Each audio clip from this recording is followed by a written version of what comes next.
Hello and welcome to Reflection 2. My name is Man Parris, your guide and honest host. Part 2 of The Illegal Fight for the Right to Dance.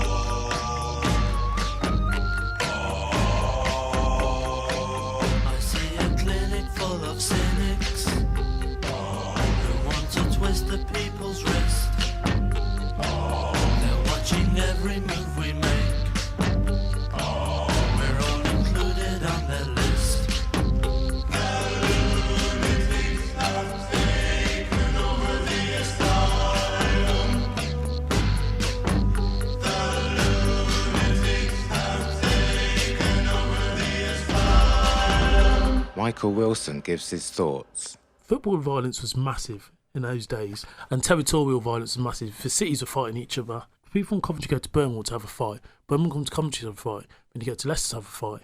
And, it was all just crazy stuff going on then. But when these parties kicked off, everyone was travelling around the cities to go to the parties.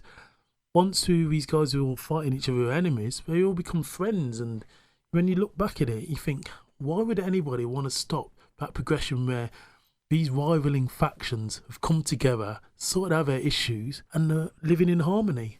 And this is what the establishment did. They started banning raves and raiding these parties. And just, even now when I think back on it, I just don't understand the psychology of a thinking, or the reasoning of a thinking of when you got all these kids and people in one space. They're not causing any trouble. They're having a good time, and at the end of the night, they're going home.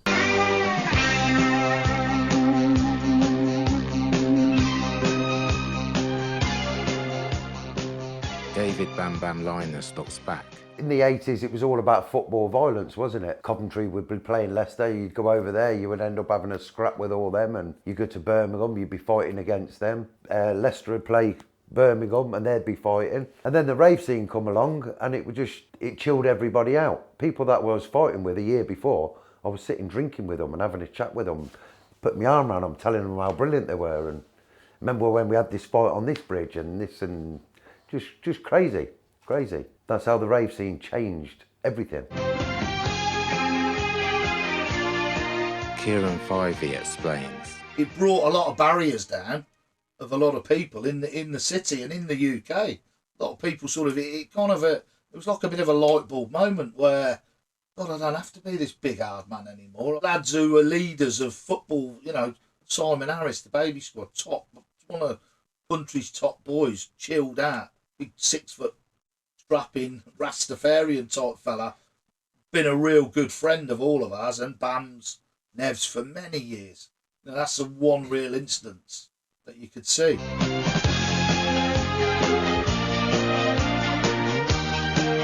Simon Harris tells his feelings. And then this music just hit us, and it changed the way, didn't it, really? All up and down the country. Ecstasy was the killer of football hooliganism, I would say. When the house music came along, it just blew my mind, really. It's just like, wow, what have they done to it? And it was just like, best thing ever.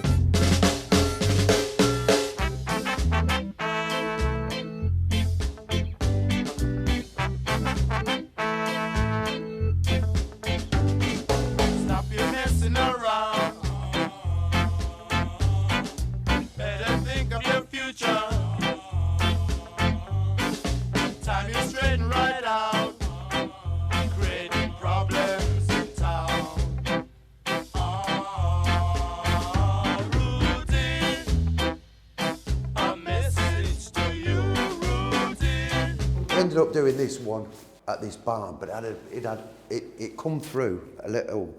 It's a nice estate. It was in Binley somewhere. There was a little entryway off this estate what went into a field, probably where dog walkers took their dogs. And then this barn was there, and I said to Kieran, we can't walk anyone in that way.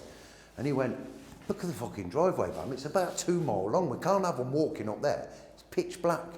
So I said, listen, they'll make their way up. Don't worry about it. We don't want them coming in here because it'll end up getting stopped. So that was it. That's where we done house 1 then. We'd done 2 there, and Kieran was right that people walking down this lane, they were struggling to get down there. Although everyone got there safe enough, no one got hurt. But like I said, the second one, the police were trying to stop this party, but it happened again in the same building. I can't believe the police didn't go there and check this building. But we had, I think there was about 800-900 people come to this one, maybe more. People again walking up this drive, probably 2 miles long, but then all of a sudden, the police helicopters hovering above us. Man Parris reflects. You'd see the helicopter up in the air and it'd have its light down on the rave, and we didn't even know where the rave was, but they were actually guiding us to the rave because they didn't want us driving through all the urban streets and waking up people and whatever, so they were actually helping us, the police. That surprised us. That was like, God, the police, what's going on here? We thought it's some strategy. And everyone's going, all clapping the police helicopter, and they're walking up to the venue. But the police they must have stayed there for about half an hour with its light going. It weren't even on the venue, it was on the path, as if to say, come on, everyone get in there quick, sort of thing, do you know what I mean? But yeah, that was brilliant.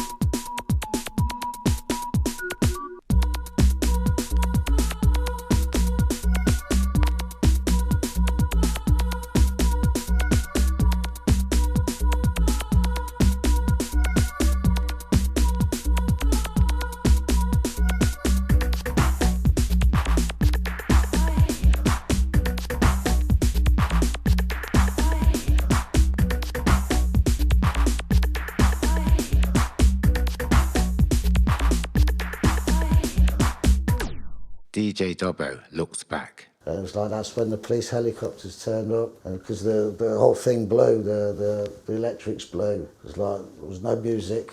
So like there was an ice cream van. He put on his ding dong music.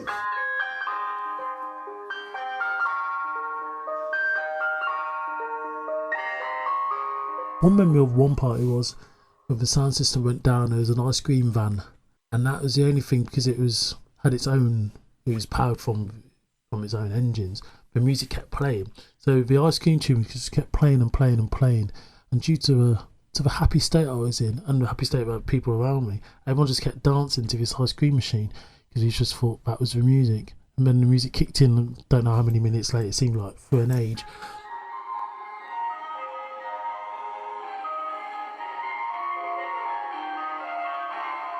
And they were all dancing to that while we were all getting sorted out the sound system.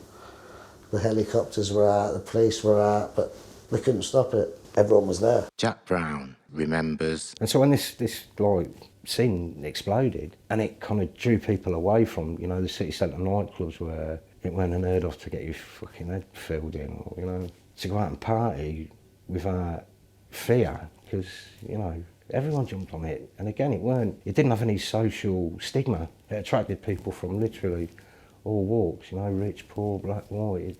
You know, there was no segregation. We didn't even know it was happening anywhere else. We were probably like, we were in a little cocoon.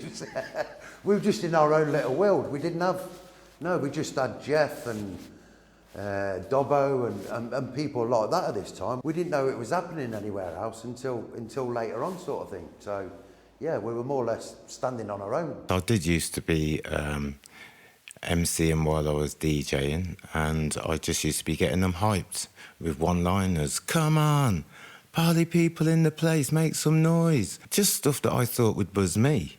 You know what I mean? Well, I was actually buzzing myself, and I was thinking, join in if you want to, people. This is our thing, man. We're all one family. I've never seen something grow so fast myself. It was just a thing that grew so quick. But I'd say probably the happiest days of my life, definitely, and a lot of other people. Unfortunately for myself, I went away to Spain. Again, searching for club nights, dance nights. You know, we were on, you know, long hair, beards, a bit hippied out, we're going to work in the clubs, giving out the flyers, stuff like that. Took a bag of ecstasy with us because that's what we were into. And unfortunately for us, we ended up, me and a friend of mine, we ended up in King Juan Carlos Centro Penitenciario in Palma de Mallorca, Spain. Hija de putas. and then was sentenced, unfortunately, 2.5 years in a prison in Spain, which it was a fascinating tale to be told, I think. Nev Fivey remembers. Not long after that, my brother went to Spain. Bam said, I'm going to do another party. Do you want to come in on it? So I did. Well, I think at this time Neville might have got involved. And he says, I know someone that's got a big mansion. They've got quite a big amount of land with it. So he said, why don't we go over there and have a look and we'll do one of these parties. Penny Drayton, yeah. That was a mansion. My brother-in-law, Stuart Reed, he got the mansion. Neville said to us, let's go and see this bloke anyway. So we went to this picture place, and this bloke was a businessman, and he had a nice house out in the country. So he said, yeah, you can use my land. Went to this house, and I was like, fucking hell, Nev, I wouldn't mind burgling this, never mind doing a party here, do you know what I mean? It was like a horse's paddock he had, and it was all pristine grass, all nicely cut, a load of trees down one side, a fence at the other side, fence coming up, then this big gateway. And the man's saying, yeah, on the night, me and my wife will go away. You can use our house if you need to sort anything out or stuff like that. We were like, we're going to have a mansion for the night as well. We had a little debate about it, and we were like, how are we going to do it? Lisa Linus looks back. Bam and Nev had no licence, and I had to hire a pickup in my name. I was like 19, something like that. And we had to build this big stage out of scaffold. And we drove, they piled me, I hired the van out, and this van was literally tipped, and I was petrified. And they were like, come on, you're all right, just get us there. And we got there, and the three of us built this stage and everything. And we built a stage out of scaffolding, and had all the speakers in it, and put drapes on the front of it, all the acid house, big smiley faces and all that sort of stuff. Somewhere for the DJs to stand, and that was it. Sometimes they were pretty basic in the setups and pretty basic in the way they were put together, and the sound systems some of them were rubbish, but it was just the fact that we got everyone together. We had speakers, strobes. All you needed was strobes, smoke machine, decks. It weren't too fancy, and a stage, which was built from some scaffolding, which wasn't very good because when the dancers went on it, they just made the records jump. What I will tell you is that we kind of educated ourselves as time went by. All the mistakes we made, we never made them again, and we were getting professional and didn't even know it.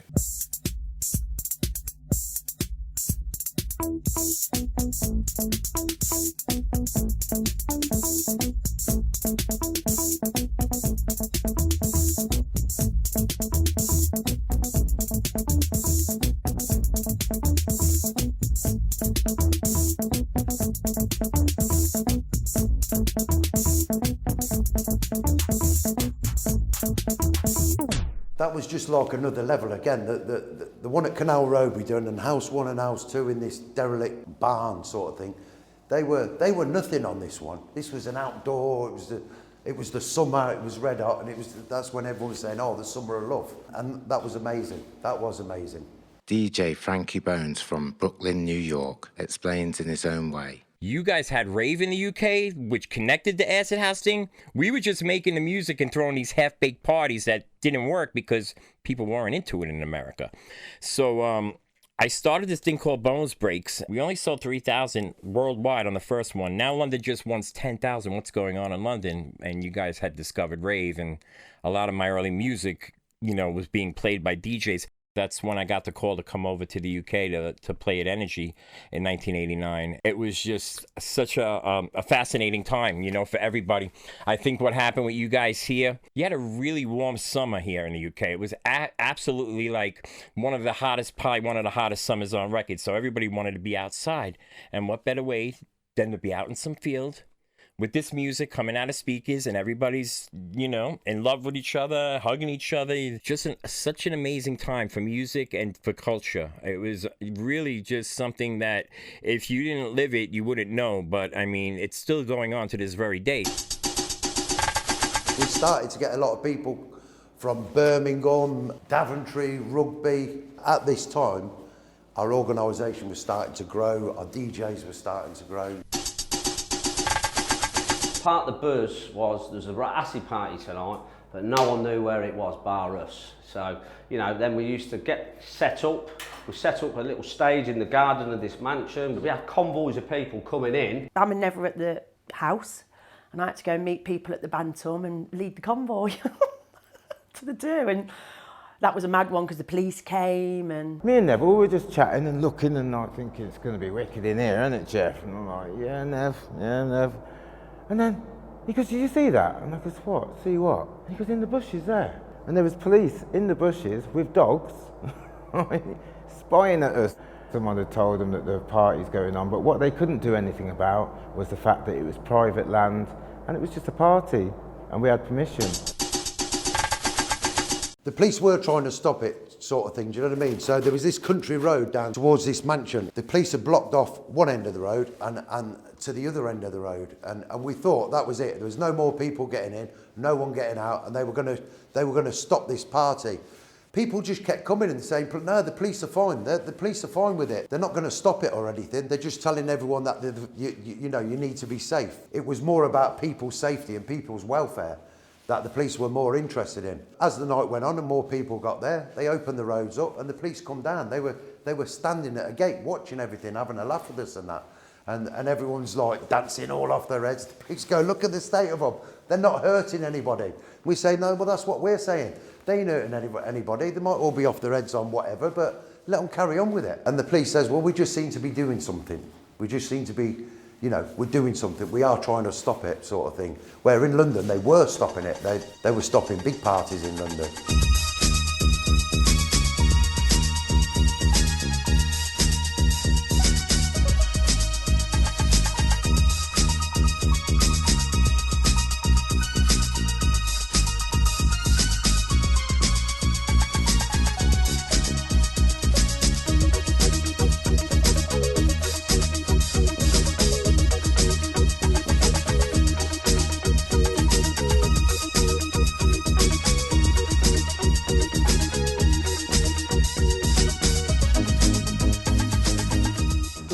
Really know what was going on, to be fair. Like, it was like, you know, what is happening here? It seems to be getting bigger after each party. It's like, right, okay, 200, the next one 300 people. Like, it's like, this is like, you know, we didn't actually realise what was going on at the time. Like, we were just partying ourselves. We were running parties, but we were part of the party. Like, we were partying just as much as the people. And believe it or not, Coventry was on fire with illegal raves. They were doing them in parks, they were doing them in brooks. I went to one where it was in a river in the Nuneaton, but there was no water in it, so we were in the river and it rained. And I'm raving, doing a rave, with cold water running over my ankles, right, yeah. I got pneumonia that night. Became its own kind of self-fulfilling prophecy because there was no stigma to it, you know. You didn't have to. There was no clothing attached to it, you know. You didn't have to look a particular way. You didn't fucking out dance, you know. But to be able to go into an area and just be, you know, without being anything, was just such a, you know, a freedom. If, for instance, these waves went on and thousands of people died because of drugs, and that didn't happen. If it did, you know, so it's sometimes for a government it's very difficult for them to find a balance where they think, well, we can let the people do what they want to a certain amount, but if we do, you know, so it's a complex question, and I'm not going to be one to give them perfect answers. I like to believe in the will of the people and free thinking and people doing right by each other, generally, you know, and the dance music movement that came through when I was a kid was a nice example how people could get together, put something on and look out for each other and care for each other. I remember the vibe, because at that time, you know, DJs, they weren't fucking huge names.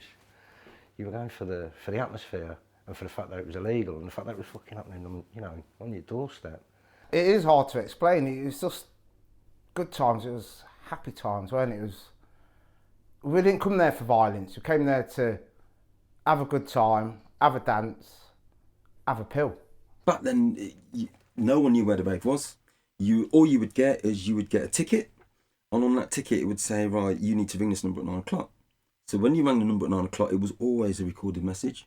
Now, the funny thing was, if you were outside the phone box and you were making that call and other people were trying to find out where that rave was, if you were the person that came out that phone box, everyone else assumed that you knew where the rave was. So guess what?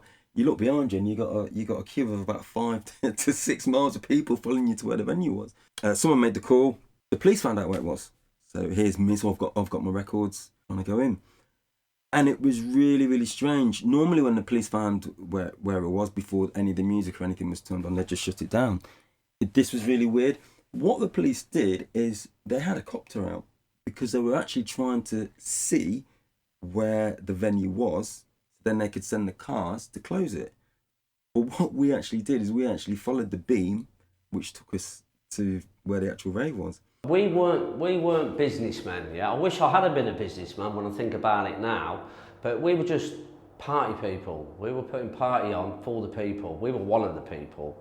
So like it weren't, you know, all right, we were making a few quid, we weren't making loads, you know, like, it cost money to put them on and stuff, security and stuff, but we weren't really doing it for the money, do you know what I mean? Like, it was like, you know, it was just the buzz of the party, you know, and the people and the atmosphere.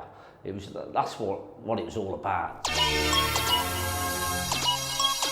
Because they were using these tents in London and stuff like that, and what were being shown on the telly, on the news and stuff like that, we thought we'd have to have a go at one of these, but it's whether we could get the money together or not. We were brought up in bad areas, and we weren't doing these raves to earn money out of them. It was more of a pleasure thing. It was just for the fun of it. But as we was watching the whole of England, acid party this, acid party that, and every time they showed something on the news, it was these big, massive marquee, like circus tents.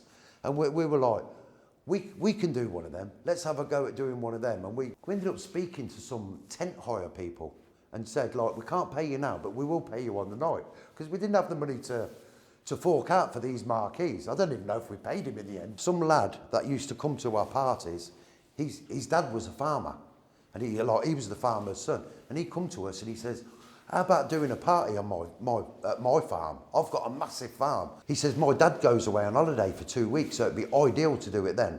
At this time, we were getting proper colour flyers done, and because we knew that London were doing parties, Liverpool were doing parties, Manchester were doing parties. I think we got something like 6,000 flyers out, and we went to Birmingham, we went to Stoke-on-Trent, we went to Manchester. We found all these shops, and there was flyers in all of them telling you, Rain Dance is doing this, Energy's doing this, a place called Live the Dream in Manchester was doing it. Everything, the Hacienda had started up at this time. This was something, again, what we didn't know about. We were in this little cocoon, and we were just doing our own little thing. It was only the telly that brought it to our light, what was happening all over the country. So we decided to get these flyers done, put all these flyers out. So we ended up putting this big, massive marquee. When we got there, we were like, shit, look at the size of it. You would be able to see this from Coventry. And it was in Southall. And we thought, we are never, ever, we're not going to fill this. Jesus Christ, about 3,000 people turned up for this marquee, big marquee thing. But then we had other DJs. Then we had different DJs coming. DJ Doc Scott, a lad from Coventry, went on to do Reinforced Records. A different level again, different level. There was one rave, it was out in just a field, big massive marquee. Black Crusader, they were like the sound system from Coventry, and they'd have their system set up there, and different DJs would be playing Dobbo and all that, and you know, it was just a freedom. Everything was restricted, you know what I mean? Even at the football, you know, school, college, whatever, everything was restricted. This place was just freedom, and that's how you felt, and that's why you wanted to go. And it just took the city by storm, really. It changed the attitude and the way people were in the city. It totally changed it. You're in there and then you're dancing and everybody's dancing there, and it's good. And then all of a sudden the hype is hyper anyway. And then all of a sudden this record comes on. I mean, I'm just going there and I ain't a cool cat yet, you know what I mean? I'm trying to pretend I am, do you know what I mean? And the record comes on and everybody knows it and they're jumping up and down like City had just scored or Arsenal just scored or England have just scored, everybody's going mad. And I just thought, this is brilliant. Everybody was smiling, everybody was happy. You was just beaming, basically. You had a big beam on your face. You was just happy as Larry. There weren't no violence, just hugs. Everyone used to hug each other, build a spliff, smoke a spliff with each other. That was it. It was just, how can I explain it? It was just, everyone's as nice as pie. Raving killed football violence. Ecstasy killed football violence. Everyone had love for each other.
It was a different time. A lot of the guys who were putting on the party were criminals. It wasn't legit. You had to go into places where you shouldn't have been in, warehouses where people were breaking down doors and setting up. So the scene grew from the underworld.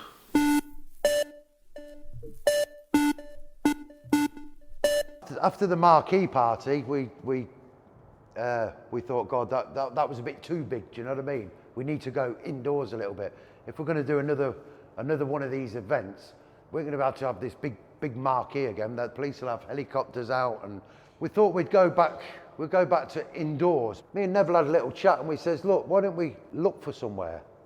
But we need somewhere that's smart. We had it planned. We had it advertised with flyers and posters and stuff, but we never had a venue on the day. We're doing a rave, me and Bam, and we never had a venue. We're driving through Alderman's Green and there's this brand new warehouse. We've clocked it. The back door was open of the warehouse. Empty warehouse, never been used. It was a nice building. And I said to Neville, there's a number on there, that's to let. Why don't we ring them up and see if we can rent it off them? Neville was like, yeah, I suppose we could, but why don't we just get in there? Why don't we just get someone to change the locks on it? So we got someone up. We changed the locks on the front door of the warehouse and the back door of the warehouse. We brought the sound system in.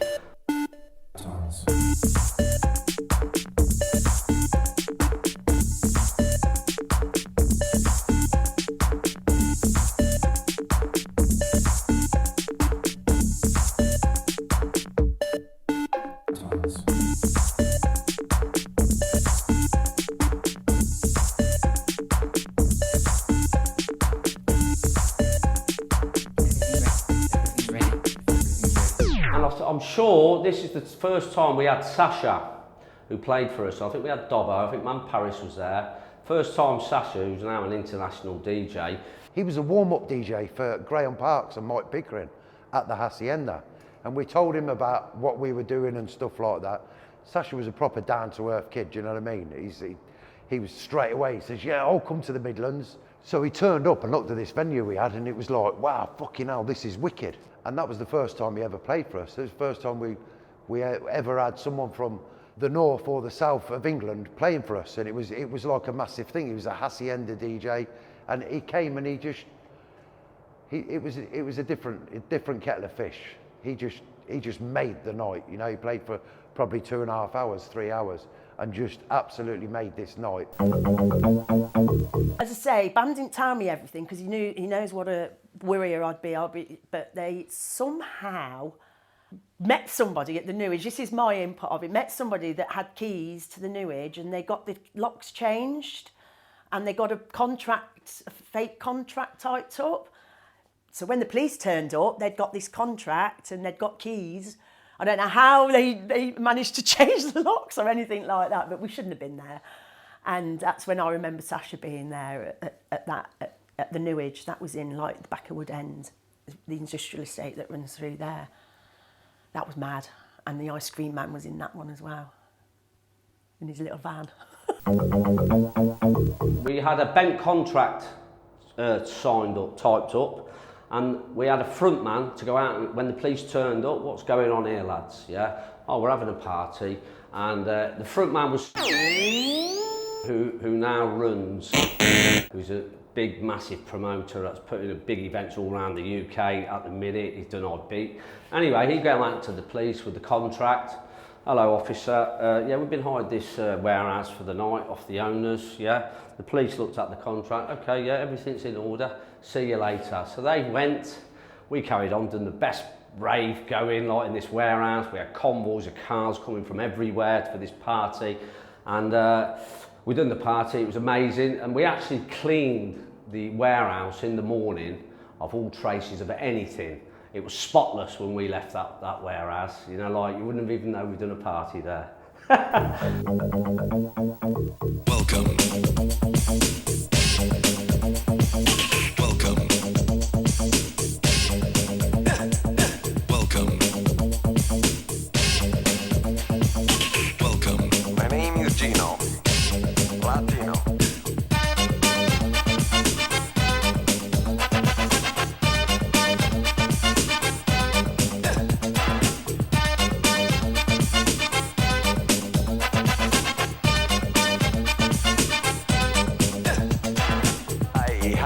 Make you move and get your body in the groove. Feel that sound and feel the bass. We're gonna win the race. Feel that volume in your body. I really like to party. Walk your body to the bone. House music all night long. House music all night long. House music all night long. Walk your body, cause I really like to party. Walk your body to the bone. House music all night long. House music all night long. House music all night long.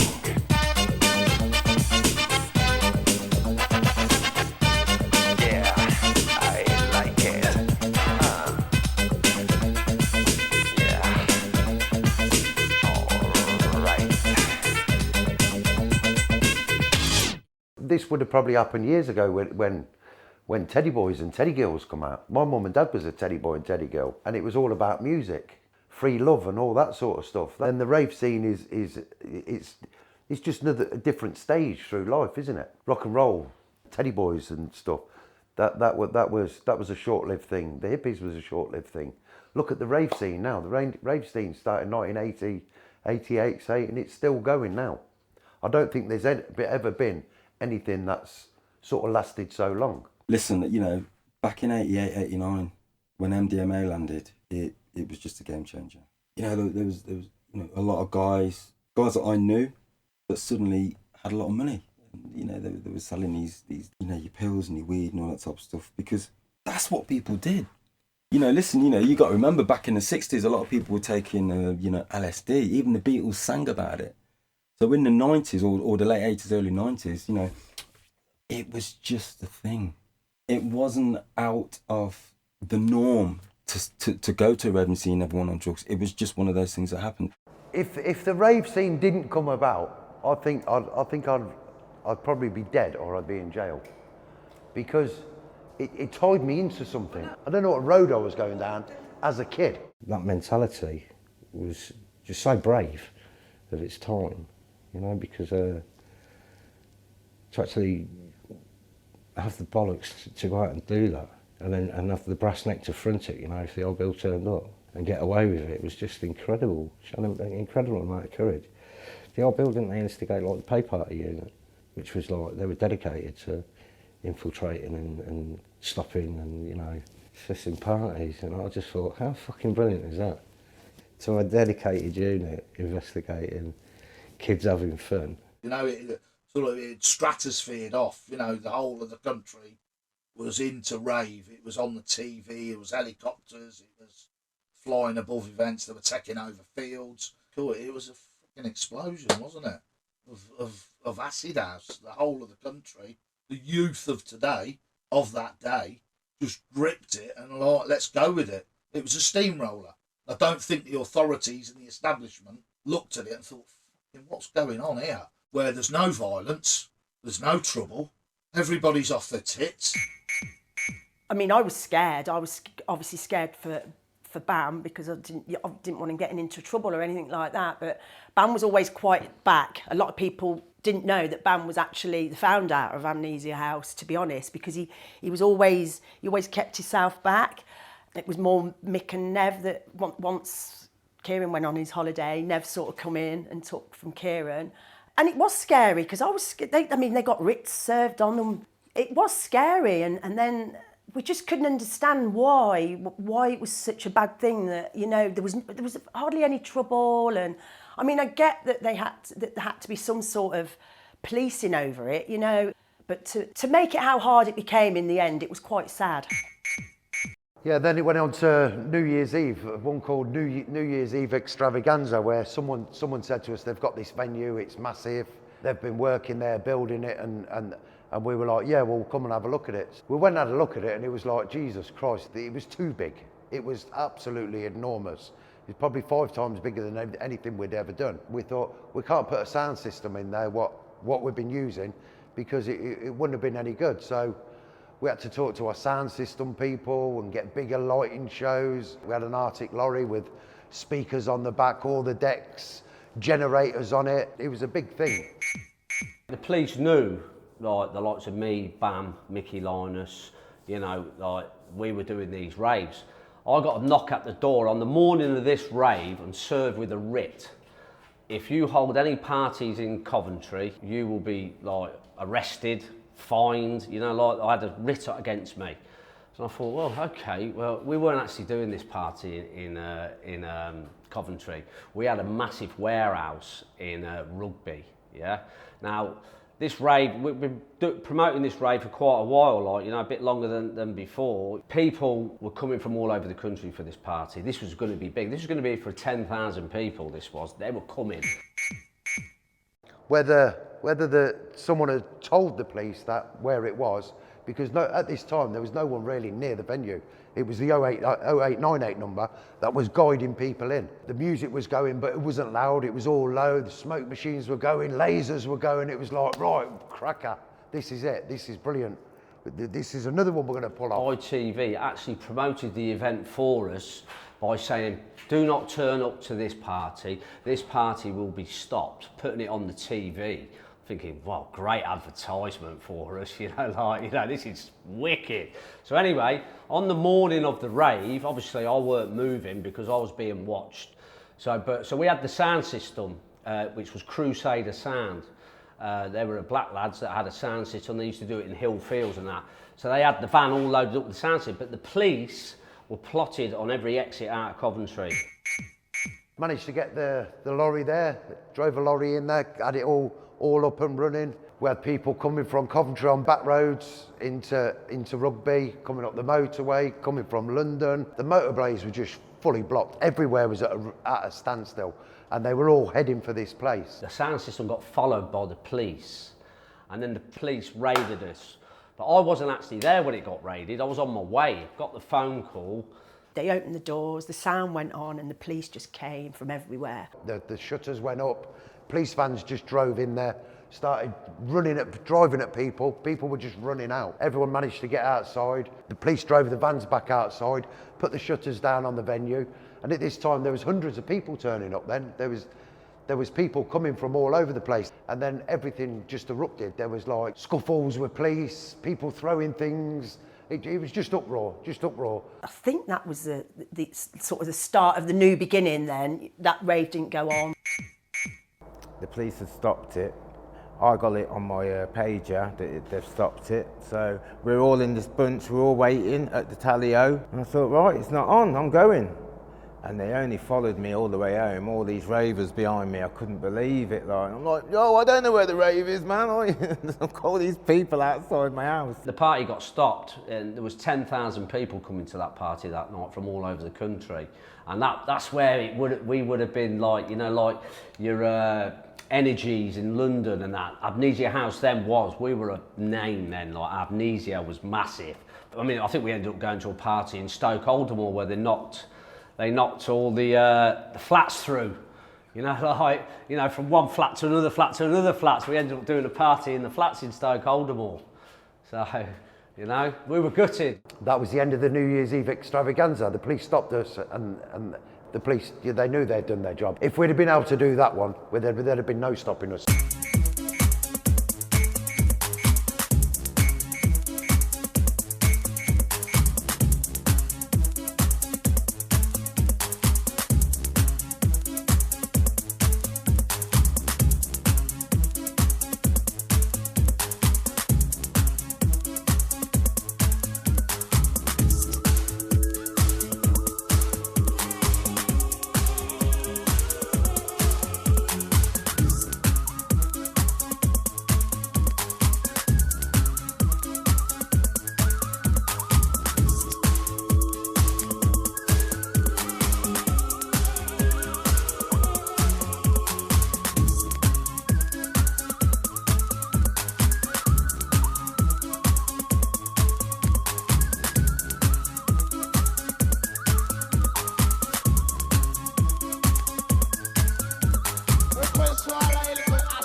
And then one day the phone rang and it was the police.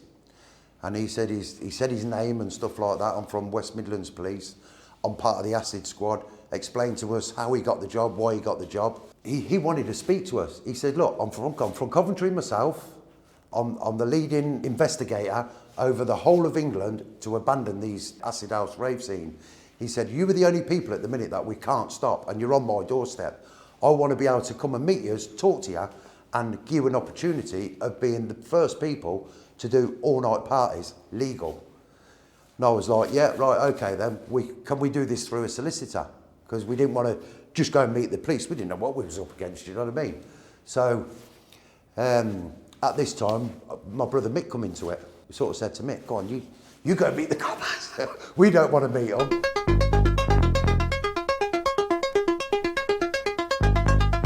Mickey came in later, and Mickey kind of took over the helm because he was just more organised than us, and all of us put together, to tell you the truth.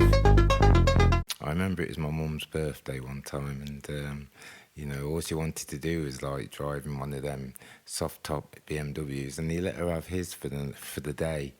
Yeah, that's in my eyes, that's so big.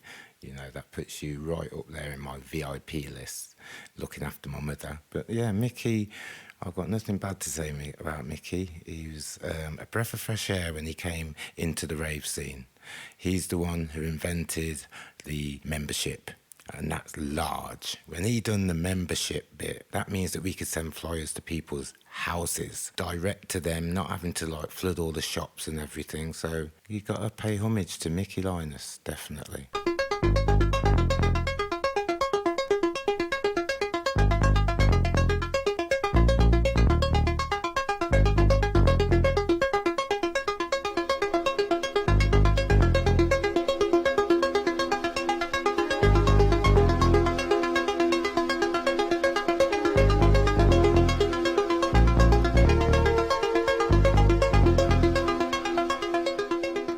My brother Mick started going to London, Liverpool, Manchester, and he had these postcards done with a free posting on it. They were all franked, and you just had to post them in a letterbox. It was paid for, and that's what formed the mailing list. This was another thing what the police were worried about what we were doing, because we were like a step ahead of them. With my brother Mick, he was a step ahead of them.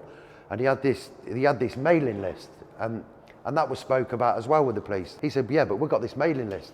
We're not doing them illegally. And then when they looked up on it, they said, you're right, you are doing them legally. With this mailing list, you are doing it legally. So that we were at another battle against each other, if you like, until we went legal properly, and they worked with us. I do remember that, I think he was Bates, is he the solicitor? He's the one that sort of we were dealing with, that we had to do the membership. He went and met the police, we got a solicitor involved, and the police were fine. They said, look, we're not interested in what you have done. We know what you've done. We've been chasing you all over the place. We need you to stop. He approached Mickey and said, listen, right, we don't want you to do any more illegal parties because it's unsafe. You know, so there's going to be a fire, someone's going to get killed, stuff like that. So anyway, Mickey come to me and Bam and said, listen, I've been approached by the head of the Acid House unit. Like, they offered us the Sky Blue connection for the first legal rave in the UK. When the initial talk of like legality, I think the old bill they must have realised that this is too big a deal. At least let's work with them. We'll know what's going off, where it's going off, how many people it's going off with, and they had a level of control. I think still at this time, we didn't really think that this was going to happen. The police were going to let it happen. We just thought it was a wind-up or something like that. But we went along with it, went to the connection, seen the venue, went back to the solicitors, back to the police, told them about this venue. Then we had a meeting at the Sky Blue connection with the police, with the fire people for safety reasons, with our solicitor, and that was it. We went to court and we were granted the first all-night rave licence in the UK. That was our first legal all-night party. So planning it, we were like, God, how are we going to do this now? So from hate to love, one tablet, one warehouse, couple of speakers, few little flickery lights, you know, and the E, and the MC and the DJ. Hey, what a jigsaw. So you got this scattered jigsaw, Coventry, and then with one E, like I says, one rave, put the jigsaw all back together. And we were one. Proud of what we had made, you know, on our own. And people were getting pride and getting, Cov's, you know, Cov's all right, man. We don't play when it comes to hardcore. Oh yeah. Work your body. Let me see some hands.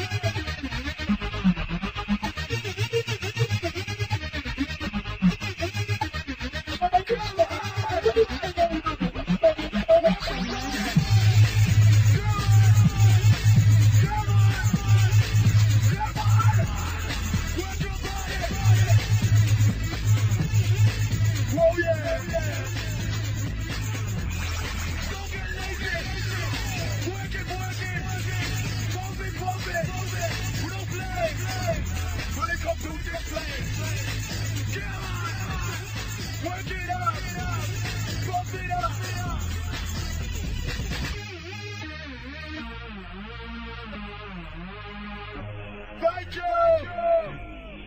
Amnesia! Amnesia! We respect! We love and respect everybody! That means you and you! We love you all! We love you! And we will only play for you! Thank you! The Illegal Fight for the Right to Dance. Edited by Cameron Ward. Sound interviews, Edward Taylor. Assistants, Phil Evans, Katie Dowling, Roman Dowling. Written, directed and produced by Adrian Dowling. Presented by Man Parris. Good night and good bless. This is a Daylight Robbery production, 2020 AD.